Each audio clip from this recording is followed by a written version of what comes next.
I trusted my neighbor to watch my house during a family emergency. When I returned, my furniture was gone and their cousins were living in my bedroom. "We thought you left for good," he said. But I had proof. And when I showed it to the judge.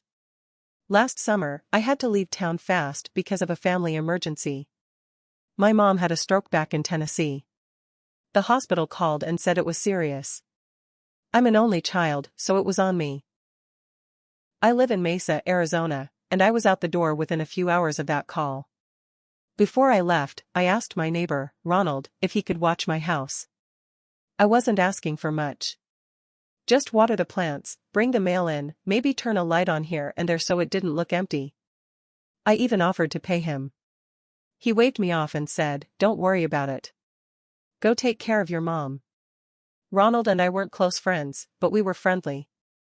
We'd talked over the fence plenty of times.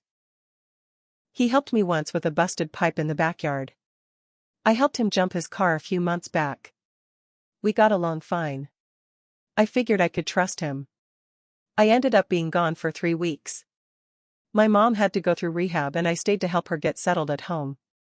I called Ronald once while I was there, just to check in. He picked up, told me everything was fine, no issues. I thanked him again. So imagine this. I pull into my driveway after a 12-hour drive, and the first thing I notice is something's off. The blinds are different. They're not mine. The front porch light is on, but the bulb's yellow. I use white ones. It's minor stuff, but it hit me wrong. I go to the door and try my key. It doesn't work. I try again, thinking maybe I grabbed the wrong one from my keyring. No. I try the back door. Same thing. I walk to the garage, locked, keypad doesn't respond. I'm standing there, confused and tired, when I notice movement in my backyard. I go around and see 3 guys sitting on my patio. One of them is in my chair, from my kitchen set.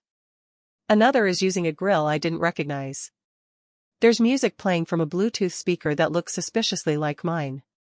I walk over and just say, "Hey. What's going on here?"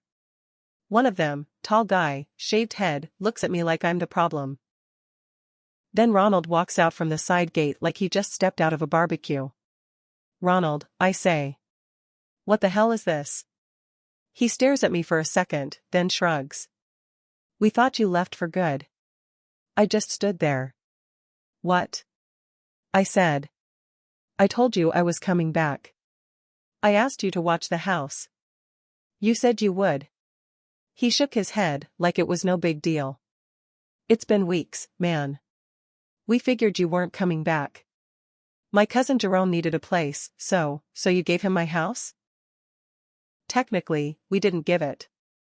We just figured it was empty and, look, I changed the locks because the front door was sticking." I felt my stomach drop. This wasn't some mix-up. He'd moved people into my house while I was gone. And when I finally got inside, after calling the police and making a scene in the front yard, it got worse. They hadn't just squatted. They'd cleared the place out. Most of my furniture was gone. My bed was missing. My couch, gone. TV, stereo, computer chair, coffee table, all gone. My bedroom? It had someone else's clothes in the closet.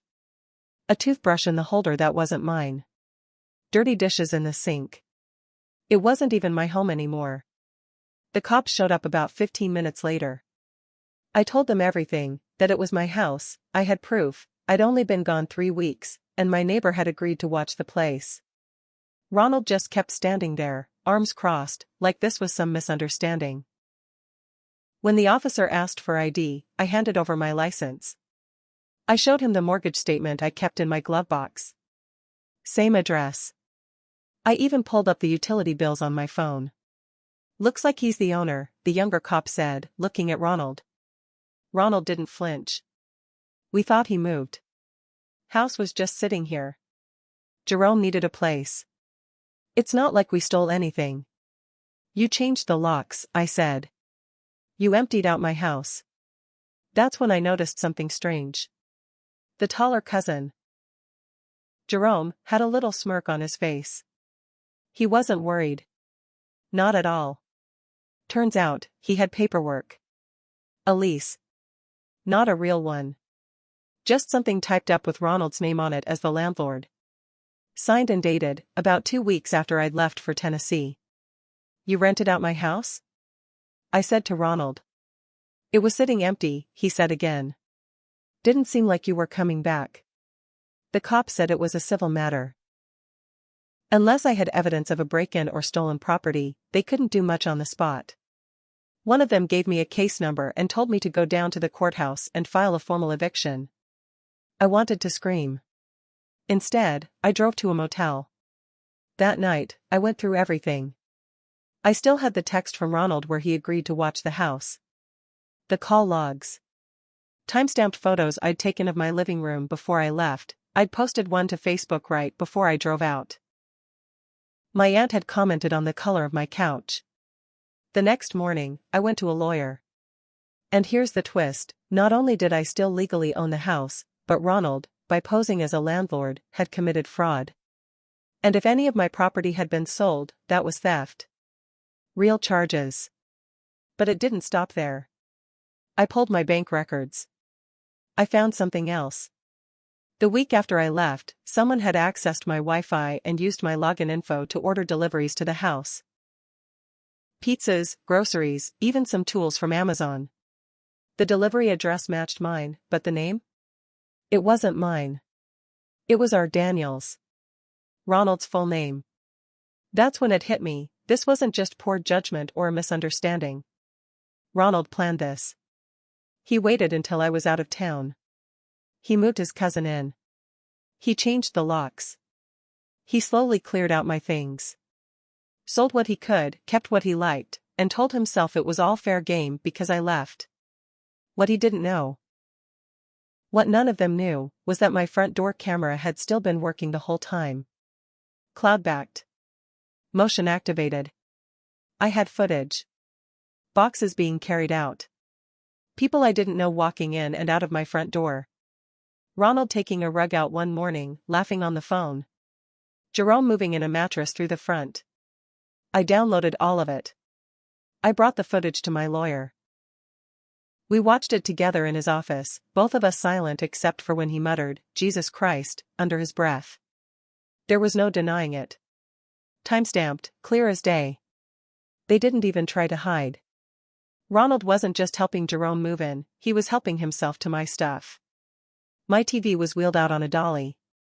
My guitar, one I'd had since high school, slung over someone's shoulder like it was theirs. My lawyer nodded slowly when the last clip played. This isn't a misunderstanding, he said. This is theft. And it's organized. We filed charges, civil and criminal. Fraud, unlawful occupancy, theft. The whole package. Then I filed the eviction. But the day before the court date, Ronald knocked on my motel door. I didn't know how he found out where I was staying. Maybe someone from the neighborhood told him. Maybe he saw my truck.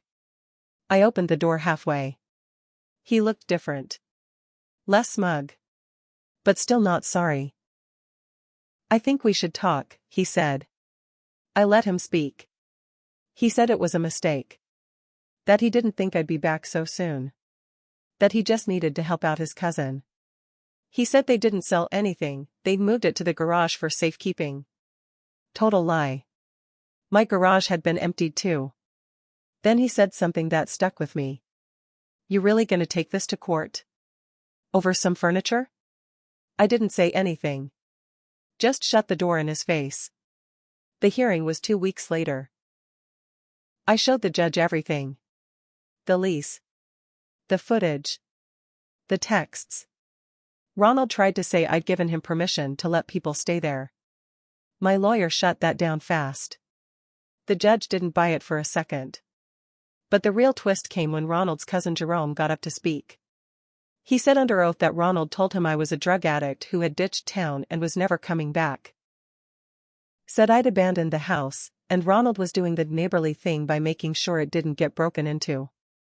That's how they justified changing the locks, moving in, and selling my stuff. The judge leaned forward.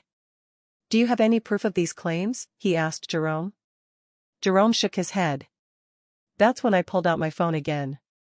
Not just for footage this time. I had text messages from Ronald's niece. She'd messaged me while I was in Tennessee asking if I was okay, said her uncle was acting weird and that some of your stuff is missing.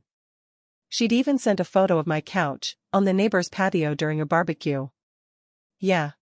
Ronald literally threw a backyard party on my patio furniture while I was gone.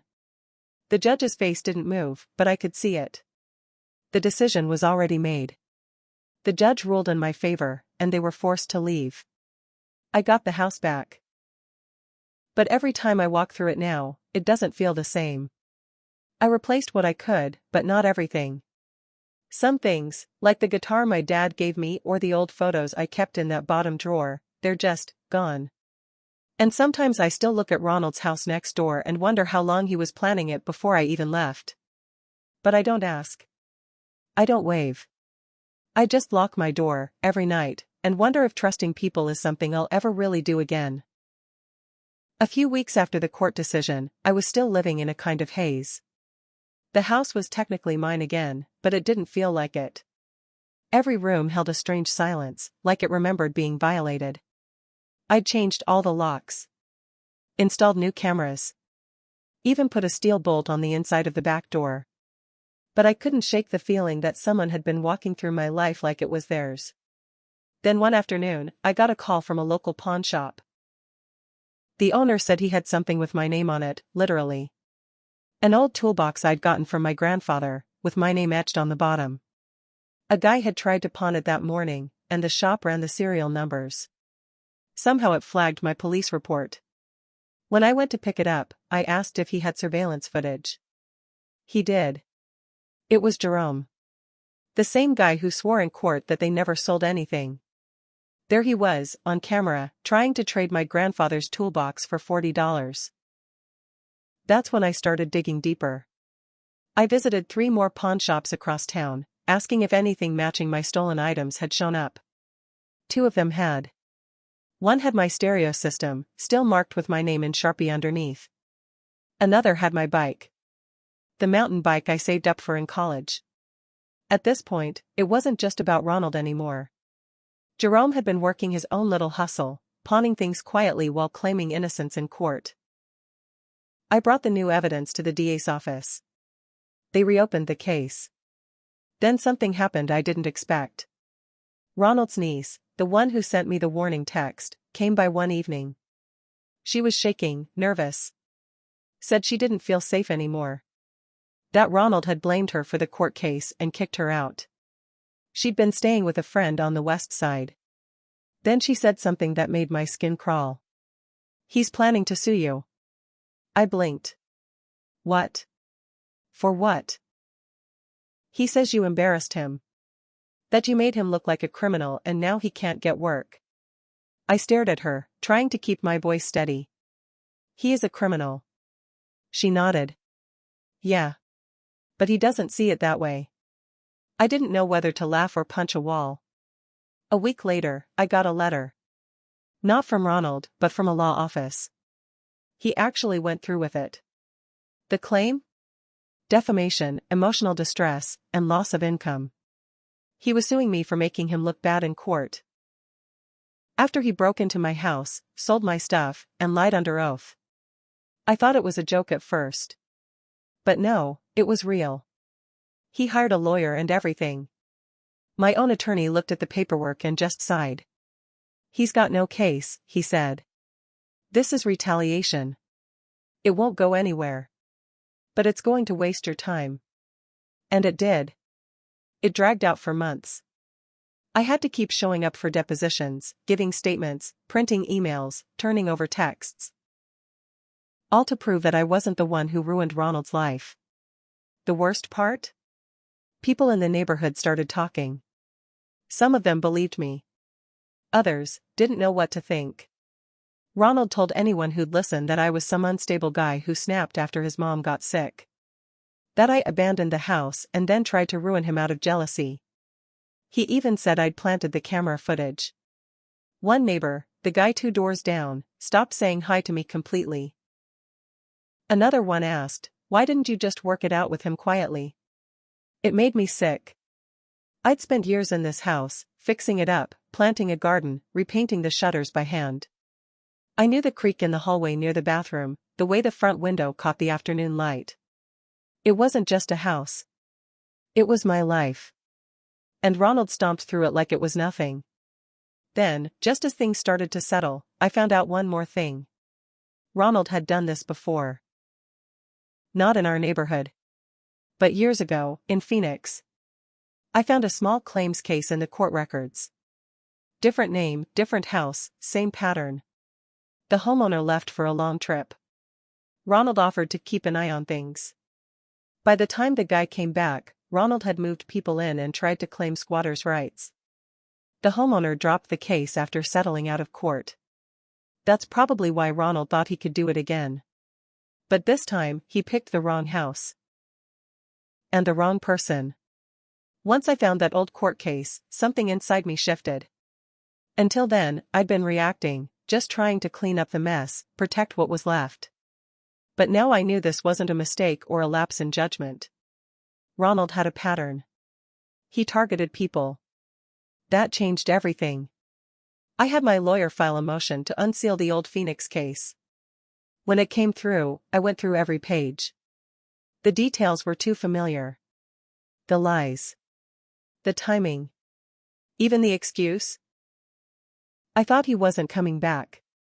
Word for word. The worst part? Ronald had won a small settlement in that case. Just a few $1,000, but it probably convinced him he could do this to people without consequence. So I went back to the police. I brought the pawn shop records, the new footage, the court history, everything. This time, they took it seriously. A detective called me a few days later and asked me to come in. He wanted to know if I'd be willing to testify. Not just for the break-in, but for potential fraud and perjury. Ronald's cousin admitted he lied under oath, he said. We've got enough to charge both of them. It wasn't just civil anymore. It was going criminal. That should have made me feel better, but it didn't. Not really. Because around that same time I started getting messages. From numbers I didn't recognize. Some anonymous. Some from people who refused to leave their names. You ruined a good man. Hope it was worth it, snitch. Even one that just said, watch your back. I knew it was Ronald's people. Maybe his cousins. Maybe others who only heard his version of things. I reported it. The cops couldn't trace most of it. I installed more cameras. Bought pepper spray. Kept a baseball bat by the bed. I stopped opening the blinds. I started sleeping with the TV on, just for the noise. Then one night, I came home and found a dead cat on my porch. I didn't have pets. I didn't recognize the cat. But someone had laid it there. Right in the center of the welcome mat. Its neck twisted, stiff. Like it was placed for show. That was the moment I realized something no one wants to admit. Some people, when they can't win, don't walk away. They stay. They wait. They poke and prod and poison the air around you until you either break or disappear. After the dead cat, I installed a full perimeter alarm system. It cost me more than I wanted to spend, but I didn't care. I wasn't sleeping anyway. A detective stopped by a few days later. They'd arrested Jerome. Not for trespassing, but for a string of pawn shop thefts going back a year. My stuff was just the tip of it. Apparently, he'd used multiple names, and one of the shops finally flagged it and called it in. He was facing serious time now. Ronald hadn't been arrested, not yet. But his name was tied to the fraud report, and he'd been subpoenaed again. His defamation case against me? Dropped. Quietly. No apology, no explanation. Just gone. Still, I didn't feel like I'd won anything. Because the house never felt like home again. Every corner felt watched. Every noise made me tense up. I started taking longer routes home, avoiding certain intersections, skipping my favorite store because I saw one of Ronald's cousins hanging outside of it once. One day I came home and found a single screw jammed into my back tire. Not slashed, just hidden. Subtle. Enough to blow out if I'd hit the freeway without checking. That was the last straw. I packed a small suitcase, took the rest of the week off work, and drove to my mom's place in Tennessee without telling anyone. Just to breathe. She asked me how things were going back home. I didn't know what to say. So I just said, quiet. She smiled like that was a good thing. And I didn't have the heart to tell her that quiet can mean something entirely different, something heavier, something that settles into your bones like rot. I still live in that house, technically. But I haven't unpacked most of my things. Half my drawers are still empty. Sometimes I sleep on the couch, even though I replaced the bed. And every time I hear someone walking past my window, I wonder if it's Ronald, or just the echo of what he took from me that I'll never get back.